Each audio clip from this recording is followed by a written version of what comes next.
अस्सलामुअलैकुम नाज़रीन, मैं मोहम्मद असलम हुसैन सियासत की ख़बरों में आप सबका इस्तकबाल करता हूँ। आज 6 जून 2024 है। इस्लामिक तारीख़ के हिसाब से आज 28 ज़िलक़अदा 1445 हिजरी है। पेश है आज की कुछ अहम खबरें। मरकज़ में एनडीए की हुकूमत दोबारा कायम होना तय हो गया है, क्योंकि एनडीए की अहम हलीफ जमातों जेडीयू और टीडीपी के सरबराहान नीतीश कुमार और चंद्रबाबू नायडू ने वज़ीर-ए-आज़म को तहरीरी तौर पर हिमायत का ख़त सौंप दिया है। इस ताल्लुक से दिल्ली में वज़ीर-ए-आज़म की रिहाइशगाह पर हुई मीटिंग में नीतीश कुमार और चंद्रबाबू नायडू ने शिरकत की और हिमायत देने का ऐलान किया। इसके साथ ही हुकूमत साजी पर छाए बादल भी छट गए। बताया जा रहा है कि दोनों लीडरान ने मशरूत हिमायत दी है। इससे कल वज़ीर-ए-आज़म नरेंद्र मोदी ने अपने दौरे इख्तिदार के आखिरी दिन काबीना की मीटिंग की और कहा कि हार जीत तो सियासत का हिस्सा है और नंबर गेम तो चलता रहता है, लेकिन हम इस मरतबा बहुत मजबूत हुकूमत बनाएंगे।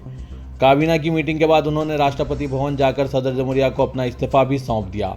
इस्तीफ़ा मंजूर करने के बाद सदर जमहूरिया ने लोकसभा को तहलील कर दिया। इसके बाद सदर जमहूरिया ने मोदी को ही नई हुकूमत के हलफ लेने तक कारगुजार वज़ीर-ए-आज़म रहने की हिदायत दी। इत्तलात है कि वज़ीर-ए-आज़म 8 जून को वज़ारत उज़्मा का हलफ ले सकते हैं, लेकिन इतना ज़रूर है कि 2019 के मुकाबले इस मरतबा एनडीए के लिए 5 साल गुजारना इतना आसान नहीं होगा, क्योंकि इंडिया इत्तेहाद भी एनडीए की हलीफ जमातों पर नज़रें जमाए बैठी है। वज़ीर-ए-आज़म नरेंद्र मोदी जो अपनी तकरीरों में बड़े बड़े वादे और बड़े बड़े बातें करते रहे हैं, लेकिन इन्हें अब अपनी हलीफ जमातों के सहारे उठ खड़े होने की कोशिश करना पड़ रहा है। नाज़रीन, इस पर आपकी क्या राय है? कमेंट के जरिए ज़रूर बताइएगा। तेलुगु देशम के सरबराह एन चंद्रबाबू नायडू ने आंध्र प्रदेश के बेहतर मुस्तकबिल के लिए काम करने का अज़्म जाहिर किया। उन्होंने कहा कि सियासत में उतार चढ़ाव फितरी है, ताहम जीत ऐवाम की होनी चाहिए। इस वक्त इनका मिशन रियासत को दोबारा तरक्की याफ्ता बनाना है। उन्होंने कहा कि रियासत की फलाह व बहबूद और तरक्की के लिए ये इत्तेहाद बनाया गया था, जिसने कामयाबी भी हासिल की है। आंध्र प्रदेश के वज़ीर आला के तौर पर चंद्रबाबू नायडू की हलफ बर्दारी की तकरीब की तैयारियां जारी है। बताया जा रहा है कि हलफ बर्दारी की तकरीब 9 जून को होगी। चंद्रबाबू नायडू ने जगन मोहन रेड्डी की हुकूमत पर शदीद तनकीद करते हुए कहा कि कई तेलुगु देशम कारकुनों और लीडरों की रातों की नींद हराम कर दी गई थी। इनको तशद्दुद का निशाना बनाया गया, हत्ता कि रियासत में मीडिया घरानों के खिलाफ सीआईडी के मुकदमात दर्ज करवाए गए। चंद्रबाबू ने अपनी रिहाइशगाह पर मीडिया से बात करते हुए मजीद कहा कि वो जगन हुकूमत की नाकामियों से सबक सीखेंगे और अवाम की फलाह के काम करेंगे। भारतीय जनता पार्टी ने 2014 और 2019 में मुसलमानों के वोटों को बेसूद करने के लिए एड़ी चोटी का जोर लगाया था और इसमें इसे कामयाबी भी मिली थी। लेकिन 2024 में मुसलमानों की हिकमत आमेज वोटिंग ने न सिर्फ पूरे मुल्क का दिल जीत लिया, बल्कि इनकी वोटिंग की भरपूर सताइश भी हो रही है, क्योंकि मुसलमानों ने एक तरह से मुल्क के आइन और सेकुलरिज्म को तनहा महफूज रखने का बेड़ा अपने सर लिया था और इसमें वो कामयाब भी रहे हैं। मुतअद्दिद हलकों से ये रिपोर्ट्स मिली है कि उन्होंने ऐन वक्त तक अपने पत्ते नहीं खोले। इंडिया इत्तेहाद के उम्मीदवारों के लिए मुत्तहदा वोटिंग की। इंतखाबी मुहिम के दौरान लान तान का निशाना बनने और मोदी और योगी की जानिब से मुसलसिल निशाना बनाए जाने के बावजूद कोई जज्बाती रद्दअमल नहीं दिया, बल्कि अपना इज्तिमाई रद्दअमल वोटिंग के दिन तक बचाए रखा और ईवीएम का बटन पूरी समझदारी और सूझबूझ के साथ दबाते हुए फ़िरका परस्त ताकतों को वो झटका दिया जिससे वो अरसे तक उभर नहीं सकेंगे। इस मरतबा के इलेक्शन में 78 मुस्लिम उम्मीदवार मैदान में थे, जिनमें सबसे ज़्यादा टिकट मायावती की पार्टी बीएसपी ने दिए थे। इसने 35 मुस्लिम उम्मीदवारों को टिकट दिया था, लेकिन जैसा कि सभी तज्जिया निगार मान रहे थे कि ये टिकट सिर्फ और सिर्फ मुस्लिम वोटों को बेअसर करने के लिए दिए गए थे। इसीलिए उत्तर प्रदेश में मुसलमानों ने ये चाल समझ ली और इसी के मुताबिक वोटिंग की। बीएसपी ने यहाँ 17 मुस्लिम उम्मीदवार उतारे थे। इसके बाद कांग्रेस का नंबर है, जिसने पूरे मुल्क से 19 मुस्लिम उम्मीदवारों को टिकट दिया था। इसमें से 6 उम्मीदवार मगरबी बंगाल में थे, जबकि बाकी उत्तर प्रदेश, आसाम, बिहार, कर्नाटक, केरला, उड़ीसा, तेलंगाना और आंध्र प्रदेश में थे। तृणमूल कांग्रेस ने 6 मुस्लिम उम्मीदवारों को टिकट दिया था, जिनमें से 5 तो मगरबी बंगाल में थे, जबकि 1 को आसाम से टिकट दिया गया था। 78 मुस्लिम उम्मीदवारों में से इस मरतबा हालांकि 26 उम्मीदवार मुंतखब होकर पार्लियामेंट पहुंच रहे हैं, लेकिन ये गुज़िश्ता 10 साल के मुकाबले में काफ़ी बेहतर कारकर्दगी है। महाराष्ट्र में इस मरतबा भारतीय जनता पार्टी नाकाम रही। इस नाकामी के बाद नायब वज़ीर आला देवेंद्र फडणवीस, जिन्हें लोकसभा इंतखाबात के लिए महाराष्ट्र की जिम्मेदारी सौंपी गई थी, उन्होंने बीजेपी की शिकस्त की जिम्मेदारी कबूल की और भारतीय जनता पार्टी आला कमान से दरख्वास्त की कि इन्हें हुकूमत की जिम्मेदारियों से आज़ाद किया जाए। उन्होंने हुकूमत से अपने इस्तीफे की पेशकश कर दी और कहा कि वो अब अपना ज़्यादा से ज़्यादा वक्त आइंदा असम्बली के इंतखाबात के लिए देना चाहते हैं और भारतीय जनता पार्टी को तंजीमी सतह पर मजबूत करना चाहते हैं। बीजेपी के दफ्तर में मुनक़िदा प्रेस कॉन्फ्रेंस में देवेंद्र फडणवीस ने बीजेपी को कम सीटें मिलने की वजूहात बताई। इनमें एक अक़लियती फ़िरक़े में बीजेपी के तय गलतफहमी फैलाने और मुल्क के आइन को तब्दील करने की बात भी शामिल थी। बीएसपी की सदर मायावती ने लोकसभा इंतखाबात में अपनी पार्टी की खराब कारकर्दगी का जायजा लेते हुए कहा कि मुख्तलिफ इंतखाबात में मुनासिब नुमाइंदगी देने के बावजूद मुस्लिम कम्युनिटी बीएसपी को ठीक से नहीं समझ पा रही है, इसलिए पार्टी मुस्तकबिल में इन्हें टिकट देने के बारे में गौर करेगी। मायावती ने कहा कि अब बहुत सोच समझकर अगले किसी भी इंतखाब में मुसलमानों को मौका दिया जाएगा।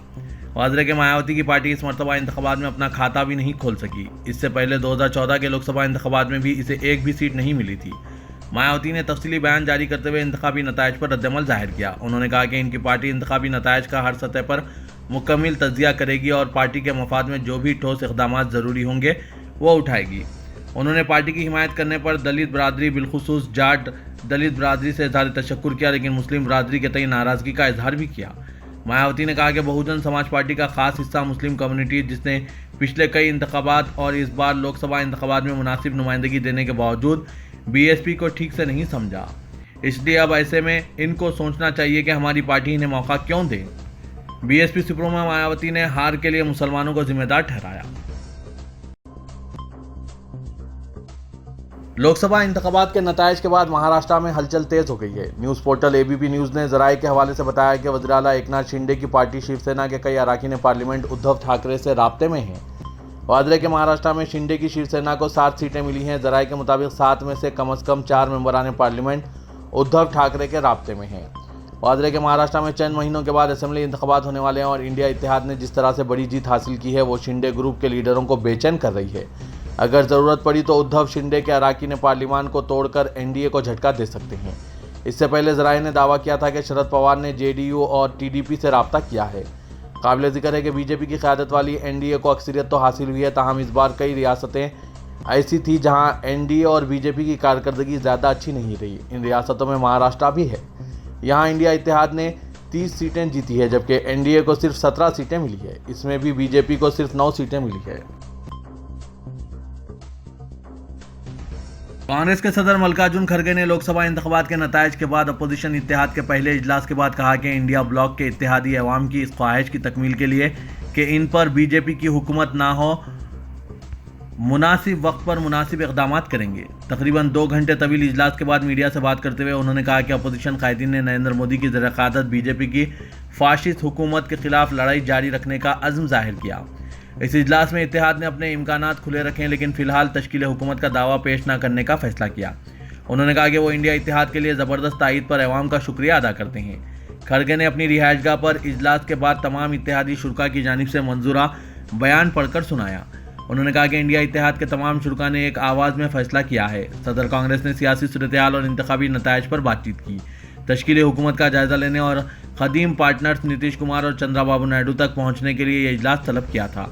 उन्होंने कहा कि अपोजिशन मिलकर काम करती रहेगी और अवाम से किए गए वादों पर कायम रहेगी।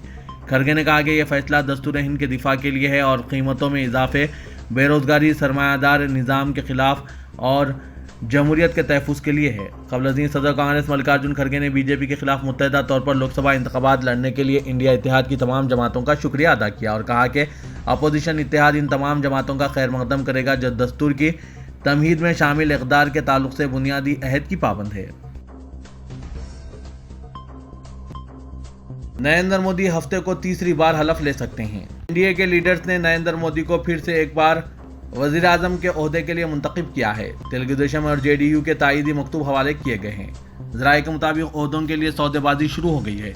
नीतीश कुमार काबीना में कम से कम 4 ओहदे की मांग कर रहे हैं। यह भी मालूम हुआ है कि चंद्रबाबू नायडू लोकसभा स्पीकर के ओहदे पर नज़र गाड़े हुए हैं। इसके साथ साथ उन्होंने तकरीबन 8 वजारत के ओहदे भी इनकी पार्टी के लिए मांगे हैं। इसके अलावा कई दूसरे ओहदों की भी मांग की जा रही है। भारतीय जनता पार्टी ने पवन कल्याण को भी सिला देने का फैसला किया है। इस दौरान एलजेपी के चिराग पासवान को काबीना के एक ओहदे का यकीन दिलाया गया है। 400 पार का नारा देने वाले वज़ीर आज़म नरेंद्र मोदी को अब बैसाखी की जरूरत पड़ गई है। वो इत्तेहादी पार्टियों का सहारा लेकर चलने की कोशिश कर रहे हैं। जमीयत उलमा हिंद के सदर मौलाना अरशद मदनी ने कहा कि लोकसभा इंतखाबात के बाद हिंदुस्तान में आने वाले नए सियासी इनकलाब में मुसलमानों ने बहुत अहम किरदार अदा किया है और ये कि अगर मुसलमानों ने मुत्तहिद होकर वोट ना दिया होता तो ये नतायज ना आते। उन्होंने कहा कि जो हुआ इसी में से खैर निकलेगा। उन्होंने कहा कि नई सियासी सूरत-ए-हाल इस मुल्क के इंसाफ पसंद हलकों और खास तौर पर मुसलमानों की बसीरत की मरहून मन्नत है। मीडिया के एक सवाल के जवाब में मौलाना अरशद मदनी ने कहा कि इंतखाबी नतायज हर चंद के सेकुलर किरदार की हामिल जमातों की ख्वाहिश के मुताबिक नहीं आए हैं, लेकिन मुल्क जिस खौफनाक आमिरियत की तरफ तेजी के साथ बढ़ रहा था, इस आमिरियत के कदम अब आगे नहीं बढ़ सकेंगे और अब इस पर रोक लगने के इम्कानात रोशन हो गए हैं। उन्होंने कहा कि अब यह अपोजिशन के इत्तेहाद की जिम्मेदारी है कि वो पार्लियामेंट में एक मजबूत अपोजिशन का किरदार अदा करते हुए किसी भी मुमकिना आमिरियत पर शिकंजा कसने के लिए तैयार रहें।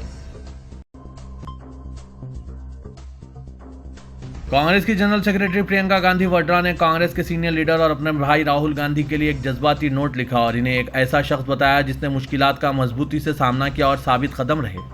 सोशल मीडिया प्लेटफॉर्म एक्स पर अपनी पोस्ट में प्रियंका गांधी वाड्रा ने कहा कि आप हमेशा मजबूत रहें, इससे कोई फर्क नहीं पड़ता है कि उन्होंने आपको क्या कुछ कहा, आपके साथ कुछ भी किया हो, आप कभी पीछे नहीं हटे। इससे कोई फर्क नहीं पड़ता है कि वो आपके ईमान पर कितना ही शक करें, आप कभी भी सच्चाई के लिए लड़ना नहीं छोड़ते। उन्होंने बहुत सारे झूठ का प्रचार किया, लेकिन आपने कभी गुस्से और नफरत को अपने ऊपर गालिब नहीं आने दिया। हालांकि वो आपको हर रोज़ तोहफा देते रहे। मोहब्बत और शफकत के साथ नफरत का सामना करने पर अपने भाई की तारीफ करते हुए प्रियंका ने कहा कि आपने अपने दिल में मोहब्बत, हमदर्दी और सच्चाई के साथ जंग की। जो आपको नहीं देख सकते थे वो अब आपको देख सकते हैं, लेकिन हम में से कुछ लोगों ने हमेशा आपको बहादुर देखा और जाना है। प्रियंका गांधी ने लिखा कि राहुल, मुझे आपकी बहन होने पर फख्र है।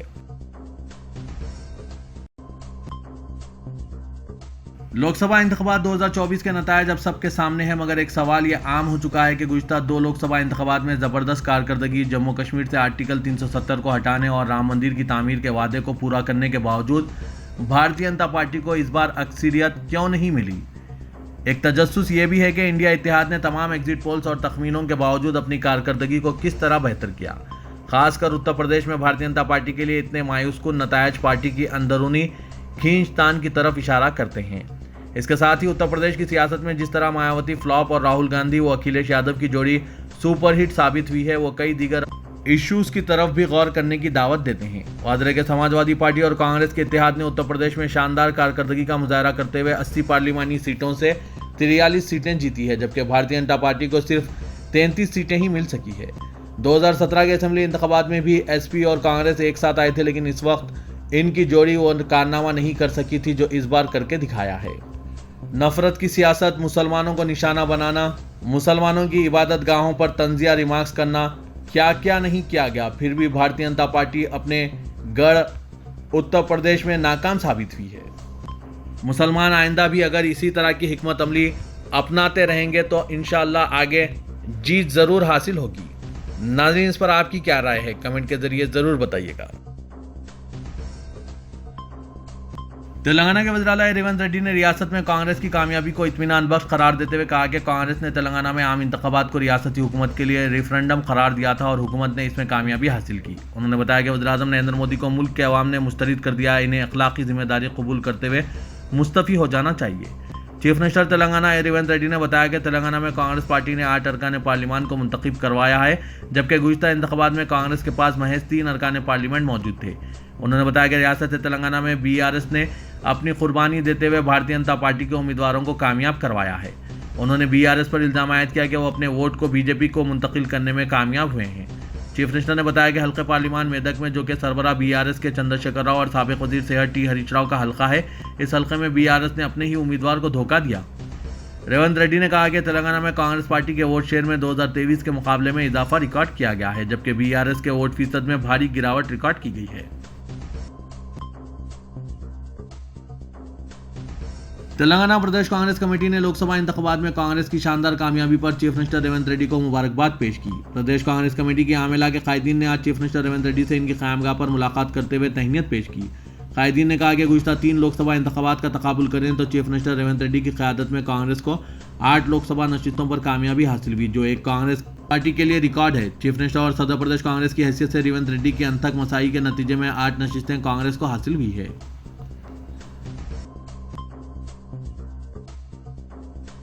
ईद उल अजहा के मौके पर बड़े जानवरों की मुंतकली के खिलाफ विश्व हिंदू परिषद ने हैदराबाद में अपना एहतजाज दर्ज करवाया है। जानवरों को मुंतकिल करने वाले अफराद और कुरैश बरादरी के खिलाफ सख्त कार्रवाई का मुतालबा किया गया। मुख्तलिफ गौरक्षक तंजीमों की मौजूदगी में विश्व हिंदू परिषद ने पुलिस के आला कायदीन से मुलाकात की। Director general of police Ravi Gupta, Hyderabad city police commissioner K Srinivas Reddy, Cyberabad police commissioner Avinash Mohanty और रच्चाकुंडा पुलिस कमिश्नर तरुण जोशी से मुलाकात करते हुए इन्हें याददाश्त पेश की गई। वीएचपी ने बड़े जानवरों के कानून के लिहाज से बचाने का मुतालबा किया, इनकी हिफाजत पर जोर दिया। वीएचपी ने जानवरों को मुंतकिल करने और कुरैश बरादरी के खिलाफ सख्त कानूनी कार्रवाई का मुतालबा किया। इस मौके पर रामा राजू, रमेश बालाकृष्णा, मल्लेश गौड़, सुभाष शिवाराम और दीगर मौजूद थे। ईद उल अजहा के मौके पर सुन्नत इब्राहिमी की पैरवी में जानवरों की कुर्बानी दी जाती है। इस सिलसिले में कुल हिंद मजलिस इत्तेहादुल मुस्लिमीन की हुकूमत और पुलिस के आला अहदेदारों से नुमाइंदगी के बाद यह तयक़ुन दिया गया था कि ममनुआ जानवरों के अलावा दीगर जानवरों को लाने में कोई रुकावट पैदा नहीं की जाएगी, लेकिन पुलिस की हरासानी का सिलसिला जारी है। बहादुरपुरा चौराहे पर भी पुलिस चेकपोस्ट नस्ब करते हुए जबरदस्ती गाड़ियों को रोककर हरासा किया जा रहा था। सदर मजलिस व रुकन पार्लियामेंट हैदराबाद असदुद्दीन ओवैसी की हिदायत पर सैयद अहमद पाशा कादरी, मोतमद उमूमी मजलिसी व साबिक़ रुकन असम्बली ने बहादुरपुरा चौराहा पहुंचकर पुलिस की जानिब से जानवरों की मुंतकली करने वाली गाड़ियों को रोकने पर बरहमी का इजहार किया। अहमद पाशा कादरी ने कहा कि कमिश्नर पुलिस हैदराबाद ने यह वाज़ेह तयक़ुन दिया है कि गैर ज़रूरी हरासा नहीं किया जाएगा। इसके बाद गाड़ियों को क्यों रोका जा रहा है, इस पर चेकपोस्ट पर मुतय्यन सब इंस्पेक्टर कोई वाज़ेह जवाब नहीं दे सके। अहमद पाशा कादरी ने कमिश्नर पुलिस से रब्ता किया और ACP चारमीनार से फ़ोन पर बात करते हुए पुलिस अहदेदारों की हरासानी से वाकिफ़ करवाया। उन्होंने बताया कि बहादुरपुरा चौराहे पर हुसैन आलम पुलिस स्टेशन के सब इंस्पेक्टर क्यों जानवरों की गाड़ियां चेक कर रहे हैं। मोतमद मजलिस ने बरहमी दायर करते हुए फौरी जानवरों की गाड़ी को छुड़वा दिया। तेलंगाना के दारुल-हुकूमत हैदराबाद के अलावा रियासत के बेशतर अजला में चारशंबे की शाम तेज़ हवाओं, गरज व चमक के साथ बारिश हुई, जिसका सिलसिला तकरीबन 1 घंटे तक जारी रहा। हैदराबाद में सुबह से मौसम गर्म था, ताहम शाम के वक्त अचानक तब्दील हो गया। इसके बाद 5 बजे से शहर के मुख्तलिफ मुकामात पर बारिश शुरू हुई। LB नगर और हयात नगर के इलाके में मौसलाधार बारिश हुई, जिसकी वजह से सड़कें तालाब में तब्दील हो गई, जिससे ट्रैफिक की आमद-ओ-रफ्त में काफ़ी मुश्किलात पेश आई। पुराने शहर के कई मुकामात पर भी बारिश तेज़ हुई। नए शहर के शिल्पारामम, कोंडापुर, हाईटेक सिटी, जुबली हिल्स, बंजारा हिल्स, खैरताबाद, सिकंदराबाद, तारनाका, लकड़ी का पुल, कोठी, मेहदीपट्टनम, टोली चौकी, नामपल्ली, एबिड्स, चादरघाट, मलकपेट, दिलसुखनगर और दूसरे इलाकों में भी बारिश हुई है। सड़कों पर घुटनों बराबर पानी जमा हो गया, जिससे 2 पहियों वाली गाड़ियों और ऑटो रिक्शा को काफ़ी मुश्किलात का सामना करना पड़ा। बारिश की वजह से पुराने शहर के कई नशेबी इलाकों में पानी जमा होने की इत्तला मिली। सदर कुल हिंद मजलिस इत्तेहादुल मुस्लिमीन असदुद्दीन ओवैसी ने कहा कि वज़ीर-ए-आज़म के ओहदे के लिए नरेंद्र मोदी के अलावा किसी भी उम्मीदवार की हिमायत के लिए तैयार हों। उन्होंने कहा कि वो मोदी को एक बार फिर वज़ीर-ए-आज़म बनने से रोकने के लिए कुछ भी करेंगे। मीडिया से बात करते हुए असदुद्दीन ओवैसी ने कहा कि मैंने इलेक्शन के दौरान ही कहा था कि अगर मोदी के अलावा कोई और उम्मीदवार वज़ीर-ए-आज़म बन सकता है तो मैं इसकी हिमायत करूँगा। इंतखाबी नताइज का हवाला देते हुए असदुद्दीन ओवैसी ने कहा कि बीजेपी को इतनी सीटें भी नहीं मिलनी चाहिए थी, लेकिन मिल गई, मगर अब मोदी को रोकना ज़रूरी है, क्योंकि अगर वो दोबारा वज़ीर-ए-आज़म बन गए तो मुल्क के आइन को कमज़ोर करने में कोई कसर नहीं छोड़ेंगे। असदुद्दीन ओवैसी, जिन्होंने बीजेपी की उम्मीदवार को बुरी तरह शिकस्त दी है, उन्होंने वाज़ेह तौर पर कहा कि बीजेपी इस मुल्क और आइन के लिए सबसे बड़ा खतरा है। भारतीय जनता पार्टी की लीडर माधवी लता ने हैदराबाद लोकसभा इलेक्शन में AIMIM पार्टी के सरबराह असदुद्दीन ओवैसी के खिलाफ अपनी शिकस्त के बाद अपनी तकरीर में बीजेपी लीडर और गोशा महल के रुकन असेंबली राजा सिंह की उम्मीदवारी पर नापसंदीदगी के सवालों पर अपनी खामोशी तोड़ी। अवाम की हिमायत के लिए इनका शुक्रिया अदा करते हुए माधवी लता ने कहा कि वो इन लोगों के लिए काम करती रहेंगी जिन्होंने इनकी हिमायत की है। पार्टी के अंदर अपनी उम्मीदवारी पर इख्तिलाफ राय पर सवालों का जवाब देते हुए माधवी लता ने कहा कि यह फैसला करना इनका हक है कि हिमायत करना है या नहीं। मैंने सबको अपनी मुहिम का हिस्सा बनने के लिए बुलाया। जो लोग आकर मेरा साथ देना चाहते थे वो आए और जो मनफी थे वो नहीं आए। ये इनकी अपनी मर्जी और फैसला है। माधवी लता ने कहा कि पूरी दुनिया जानती है कि मैंने दूसरों की तरह धोखाधड़ी से नहीं बल्कि ईमानदारी से वोट हासिल किए। मेरे खिलाफ जीतने के लिए लोगों को वोट की भीख मांगने के लिए भागना पड़ा। मुझे खुशी है कि मैंने हरीफ पार्टी के लिए एक चैलेंज के तौर पर साबित हुई।